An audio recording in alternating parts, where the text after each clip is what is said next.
welcome to this ET Now special. I'm Nantara Rai. We've got a special conversation lined up for you. We've got Donald Trump Jr., the first son, right here in India, and he's in conversation with ET Now, along with his business partner and buddy from Wharton, Kalpesh Mehta of Tribeca, as well as one of his Indian franchise partners, Pankaj Bansal of M3M. Thank you, gentlemen, for joining us here on ET Now. I'll begin with you. Welcome to India. Well, thank you. I appreciate it. After about 18 hours in the air, it's nice to be on the ground. So, the first thing you're doing is a television interview. It's not your first time here. You've been an India bull for a long time, but it is your first visit as the first son, as the son of the U.S. President. Must be different now? Well, you know, I don't know that it's different now. Like you said, and I appreciate you recognizing it because it is important. I mean, I've been a believer in this market for a decade. I spoke when I was in my early 30s here, coming here in my late 20s, and I learned the hard way. So, now it's great to be able to be here with these guys and with our partners, with really a lot accomplished, with some of the best relationships that have been formed over a long period of time. And that was important, but we were always a believer in the market, and we continue to be so. So, because of now you're not allowed to do new business relationships, what you have is what you have. So how many projects is that, and how are they doing? We have 5 projects, underway in various stages of development, and frankly, they've been great. Our partners have been wonderful, and I've spent a lot of time forming those relationships. In many cases, they're not even business relationships anymore; they're actually friendships. And I Case think, in point, yeah, your Indian partner, and and that matters, and that changes. And it's a shame, that we have those sort of self-imposed rules because, after a decade of building those relationships. Now is when it would be easiest for me to do new deals. Correct, right? yeah. When I came the first few times, I could tell you they're almost horror stories, right? You get there. I have the greatest piece of land. Okay, eventually I'll come over and see it. Well, it's not really my land. It's my cousin's land. Well, it's not really my cousin's land. It's someone else's. But now that you're here, let's talk business. I'm saying, oh God, this is going to be a nightmare. Now that we have these relationships, it'd be very easy to continue. But we are taking sort of a self-imposed pause, but it is a market we've been a believer in. We will continue to believe in. We continue to do very well in right now, and when the time is right, we will be back in a very strong way, and we look forward to that as well. So when you take this pause, do you also take pause in maybe identifying new partners for the future?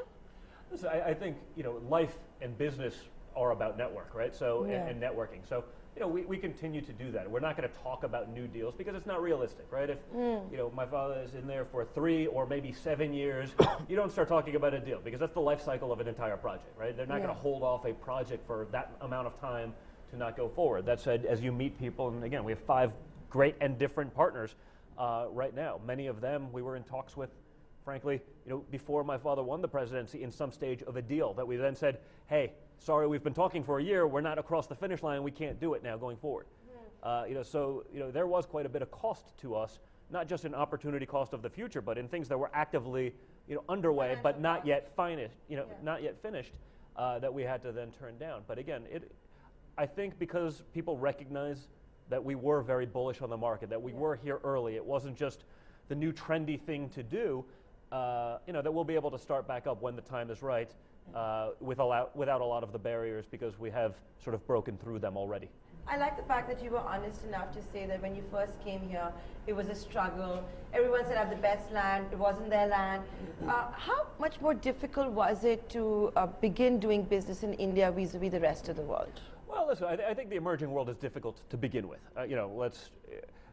This was, I mean, there is an entrepreneurial spirit here that everyone's looking to get into something and they want to be involved. And it was sort of, again, it's not my land, it's my cousin. It's not my cousin's, it's his friends, neighbors, dogs, owner, what's going, whatever it may have been. It was a long process. I would hope that's a serious exaggeration.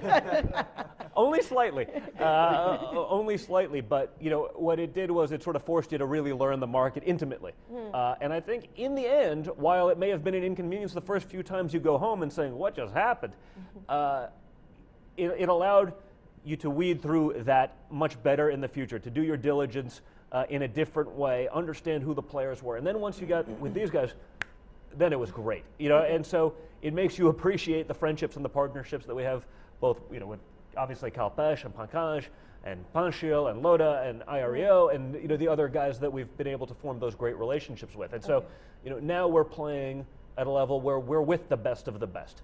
So tell me something, since your father became president, have you seen an uptick in sales around the world and in India as you hit the pause button, whatever unsold inventory there was or whatever had to be launched? Yeah, listen, I think we've had pretty great success throughout with our brand. I mean, my father was the first person to really do high-end branded real estate. So, we've experienced that success. So a lot of places there's market cycles that happen to work well or not, right? And it's really much more about the market. I think, the notion that this is going to change much as it relates to sales of real estate, I don't think people buy real estate that way. Certainly I don't. And most of the people that I deal with, especially in the high-end sector, where these are sophisticated people. You're offering a dinner date with yourself to all your new buyers. Well, but if I didn't, I'd be the first person in the history of real estate to not go meet with their buyers, right? So, but that's the problem. Because my father happens to be in politics, there's always a catch. It must be because of this. It's like, wait a minute.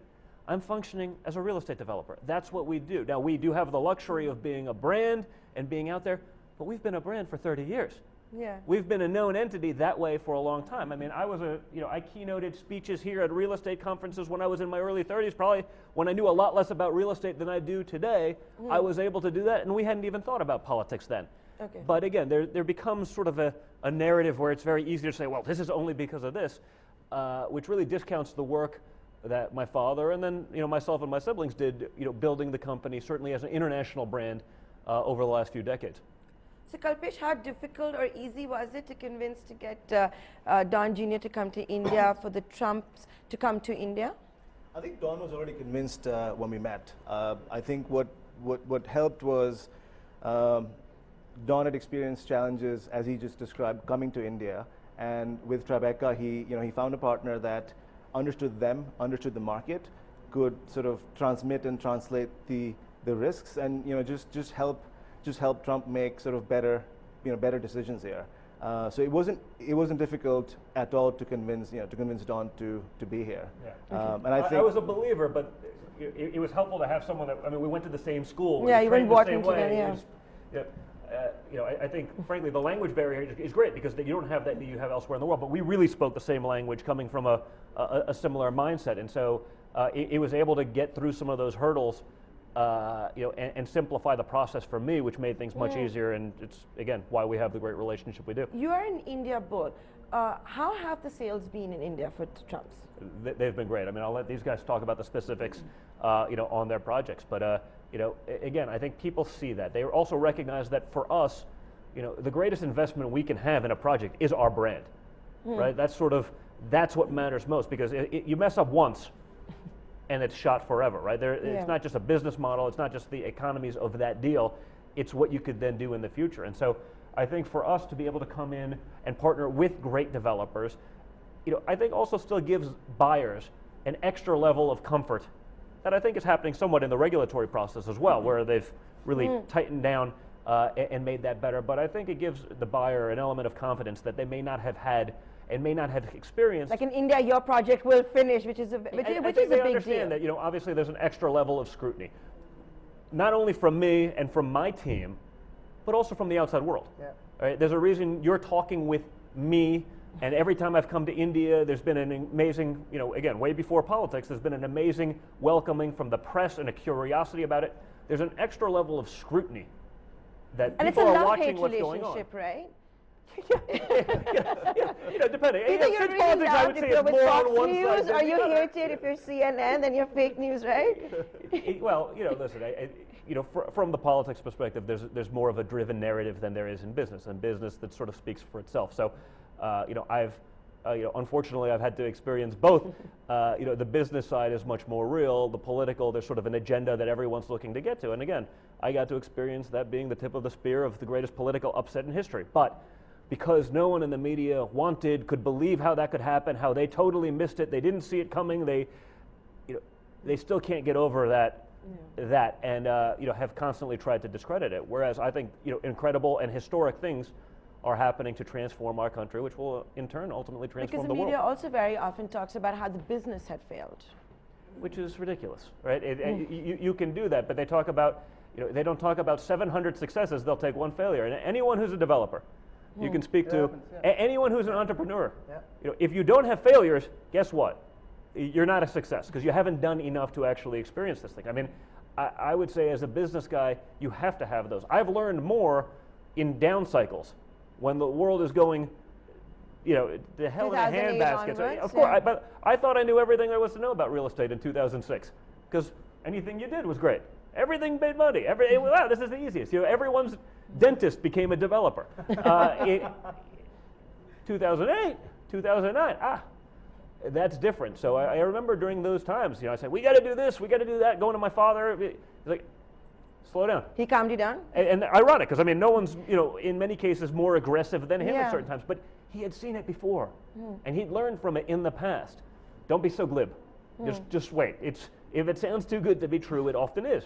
Yeah. And so, you know, I learned much more in a few years of down cycle than I did in a decade of up cycle.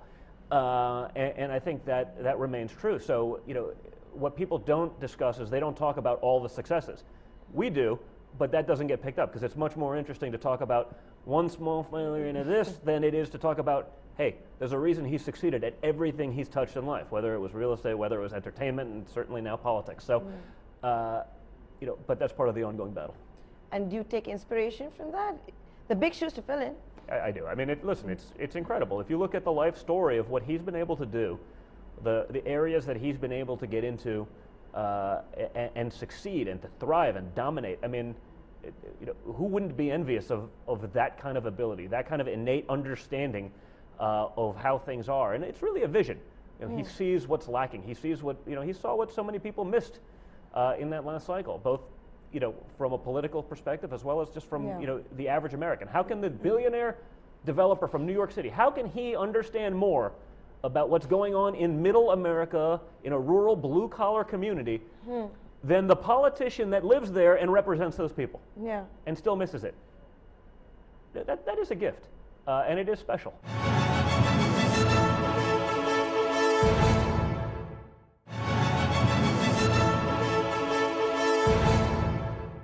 Could I ask you about the one dichotomy? For example, when we hear the US president talk about Make in America, but his business empire makes elsewhere too? Listen, I think you have to. That's not to say that those things aren't mutually exclusive, right? You can do well in America, you can do good by America, but if you look at some of the numbers, even from some of the other central banks are saying, wait a second, tax reform in America is freeing up capital, it's being deployed all over the world, which is boosting those economies. You know, business doesn't have to be binary. One person wins, one person loses. It can be where both sides actually gain, and both sides make, you know, benefit, and you know, can do that. So to do well for America doesn't mean that the rest of the world can't do well. And I imagine that's certainly the case when you talk about the relationship with India. You know, there's always been a great, you know, relationship. You have the two largest democracies in the world. We're sadly number two, and you don't hear about a Trump talking about being number two and being even a little bit happy with that all that often, right? So. You know, but in this case, it makes sense. And when you see what's going on around the world, to have a great relationship there, you know, it's been great politically, continues to be so, it seems. But you know, for me as a businessman, which is where I get involved and where I'm concerned, to be able to see those two democracies work together, to be able to work in a symbiotic relationship as a business for our economies, that's everything. The economy is the driver of everything else. Tax rates to 21%, I can assure you, is worrying a lot of business people, community over here, saying we're scared that there will be an outflow of capital. You know, I think there may, but that doesn't mean there's also not an influx of capital here. I see some of the things that are going on here reform-wise that are going in the right direction and starting, you know, to happen, which will then boost those economies. But again, you know, there does have to be an element of, you know, looking out for yourself, but that, again, doesn't preclude other places from also simultaneously benefit and doing that for themselves. Seems very natural. So tell me, why have you come to India now? Well, we're here now because yeah, we're here now because we're launching a couple of our projects. We're delivering a few others, and we're in various stages of development in many of these projects. So, you know, I'm here sort of doing the global tour of Trump India, and honestly, I'm just excited to be here because, as we discussed, I was a believer for a long time. And to now see, you know, the fruits of those labors and decades of coming here and learning the hard way. You know, not just coming in and saying, hey, I'm here because I love India and everyone else loves it, therefore we must be, you know, I was a believer when others weren't. And so it's great to be able to come here, to be with our friends, to be with our partners, and to really see what we've all collectively created here, because it's exciting. So tell me, you said he said you would get into the specifics. Have you been able to corner the luxury real estate market in India? Yeah, I think we've cornered, I think, about 90 to 95% of the luxury real estate market in the two cities where we just launched Trump projects, in Calcutta and in Gurgaon. We've done 1,100 crores of sales in 4 months. In this battered real estate market. Absolutely battered market. Calcutta got sold out with 70% sold out within 2 months. But I think the bigger story here is Trump Towers, Delhi NCR. We're in the 7th week of our sales, and we've just crossed 700 crores. Okay. We did 600 crores in the first 6 weeks. That's 100 crores a week. And then the 7th week, we started yesterday with 100 crores in just a single day. So, okay. I think. So how many apartments would that be? I think we're at about 90, I want to say, 85, 90. I want to say it's going up every hour. It's going up every hour. It's going up every hour. It's going up every hour. So, no, I think we've done extremely well, and I think that's testament to what the Trump brand stands for. I think our buyers have an innate desire to own an address that's globally recognized. It's a very emotional purchase for our buyers, and the product offering that we have in Trump Towers Delhi NCR is phenomenal. I think it's going to be one of the best developments in the country, and buyers are responding extremely well to that. Only one of the best? The best. The best. Right. Just making sure. Just making sure. You're the top boss. It's something you have to say. No, but again, it has been exciting, but it didn't just happen overnight. I mean, we've been talking about these things. I mean, we met in 2014 talking about that. I'd known Kalpesh quite a bit longer. And it's about figuring out how to deliver that, how to bring that to the market, how to bring high-end real estate. And that's what we did in America in the 80s, right? And we talked about it, and we did this for decades. And then you go to the rest of the world and the emerging markets and parts of the Middle East, and, well, this is the greatest luxury real estate. You go there and be like, this isn't even good real estate like anywhere else. But as you saw that emerging world develop, and these are people that are successful, they have places in New York, London, Paris, and the best in the market was like not even close, right? It wasn't even the same. So it was about delivering that sort of finished product here and being able to, bring our expertise, working with these guys and them understanding and taking the risk, because that comes at a cost, right? It costs more to do things better. Yeah. Generally. Are you finicky about the finished product? Yeah, you have to be. You have to be if you're going to deliver to our standard. But again, then once the buyer sees that, it's a self-fulfilling prophecy. You can say you're the best, but if you deliver average, it doesn't matter, right? The market is very smart. The market does figure these things out. And so to be able to get with people and say, this is what we're going to do, to all agree, and then to actually deliver that, not just talk about it, but actually do it, are two very different things that you don't often see in real estate development, certainly not again in the emerging world where people have often elsewhere taken a lot of shortcuts. It's about delivering that comparable product, a product that you could take from Delhi, put in New York, and no one would know the difference. That's important, and that hasn't been done around the world. The view may be a little different, but that's okay. Yeah. Fair.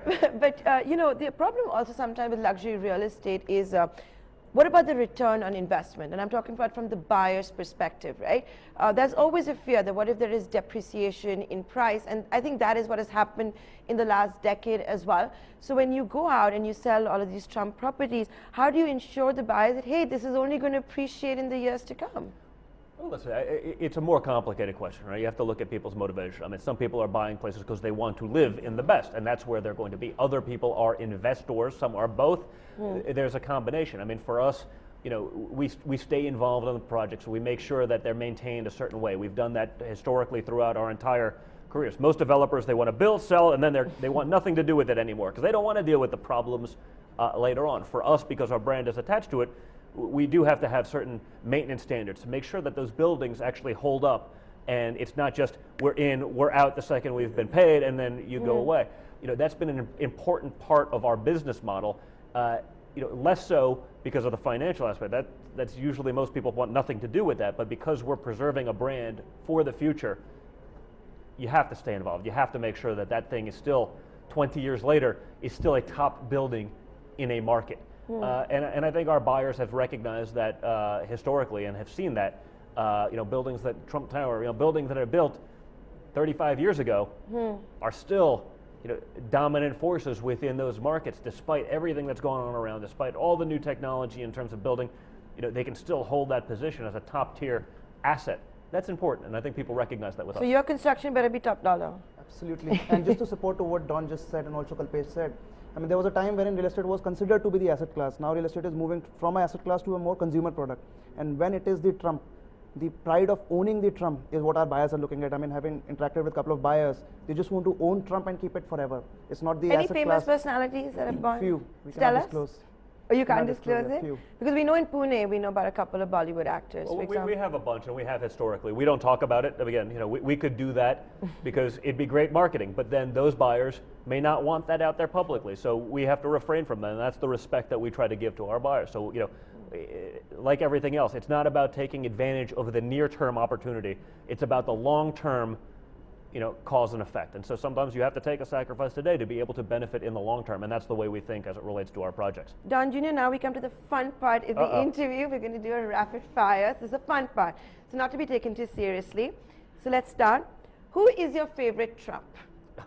Chloe Sophia Trump, my 3-year-old. What's the best thing about being the president's son? It's an interesting question because there's not a simple quip about that. I mean, there's obviously a lot of difficulty in the sense that there's a lot of scrutiny. There's a lot of, when you're choosing a side, it's very binary, and you've seen there's no shortage of, hate from one side and love from another. So as an American, I think it's been amazing to be able to see experientially. It's been incredible. As a father, as a businessman, it's been very difficult because the level of scrutiny is ridiculous. If I talk to someone who got a speeding ticket when they were 16 years old, oh my God, it's the and that's part of the narrative that's out there. So that's unfortunate, but it's been fascinating. And again, as an American and for the long term of our country, I think it's been amazing. My next question was, what's the worst thing about being the president's son? I think I covered it in the last one. Yeah, you did. It's a little bit. Yeah, that was a You have dual to watch answer. what you say, It's both basically. good and bad, and so you take the good and try to minimize the bad. What does Don Jr. really think about his Secret Service detail? They're great guys. They're great guys. Now, I'm a 40-year-old man, so I'm a little set in my ways. So I'm not always probably the easiest, but just great people that work harder than most people I've seen. Have you ever given them a scare, escaped on them? I've threatened it a few times. I think probably in my own way I have. They just won't acknowledge it to me. Would Don Jr. ever want to run for office? You're seeing it up close and personal. It's interesting. I have been asked the question, and there is sort of an element of fascination to it. I mean, after going through it like I did, at the level that we did, it's sort of hard not to be sort of fascinated by the process. That said, there's also a lot of nonsense that comes along with that. So, I'm still sort of active politically in that. I'm very vocal. I have a pretty solid social media following. It's very engaged. And I'm not afraid to comment because I think, too many people, I think more people. So no yes or no? So I don't know, not at the moment, but that doesn't mean I'd preclude it forever. Okay. Would Don Jr. ever want Ivanka to run for office? Perfect. I think she should. I would support her fully.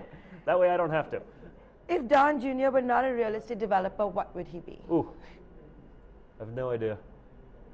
It was sort of, when you're born into a sort of a family business that way, you grow up on tractors and bulldozers around construction sites. It was very natural for me. If it wasn't real estate, it would be probably something totally outside of business. I don't know. I'm very outdoorsy. So I sort of have two lifestyles. There's the lifestyle I live when I'm in a suit, and then there's sort of my weekend time with the family, and they're very, very different types of places. So I have no idea. What would Don Jr.'s legacy be at age 60? Well, hopefully my kids.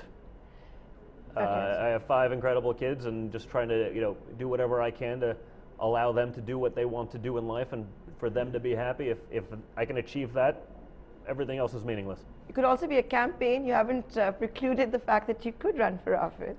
No, it could, but I don't. Compared, I could be the greatest politician in the world, and compared to bringing up 5 kids and making sure that they are set and happy in life, not everything will still be meaningless, relatively speaking, to me. This is a cheeky one. What does Don Jr. think about Oprah Winfrey? Well, listen, we've always had a very good relationship with me, my father, my family. We were on her last show, which is again, some of the irony of politics, and I see it with so many of the people that have come out. I say, it's funny. I have pictures with you at dinner 7 times, and all of a sudden, Trump is the worst human being alive. And that's the problem with politics. People have to sort of pick a side, and if you're conservative or if you're outspoken and you say the things that actually need to be said, but you're going to offend one person in 10. Sometimes it takes a little bit of guts to actually do it. And I think that's what my father's success is. He didn't just do this in a conventional way and toe the line and say the things. That's what America was sick of, the establishment. Yet someone now that's actually done it in real life, who'll say what he's thinking and then actually implement it. Not just tell you what you want to hear and do nothing. I think that's kind of important. I think maybe you may be experiencing something a little similar here. Yeah, I think politics around the world has become very personal. What is the one thing you admired the most about your father, the US president? His work ethic. Work ethic. If there was one thing you could change about him, what would it be? Oh boy, this is a no-win. I wish I could spend more time with him. I wish he was less busy right now so I could spend more time with him. But any other answer would be a total disaster for me in the coming minutes on social media. So I think I will leave it at that and let you go off. But thank you so much for being so candid and giving us this interview. Thank you very much. Thank you. Great being here.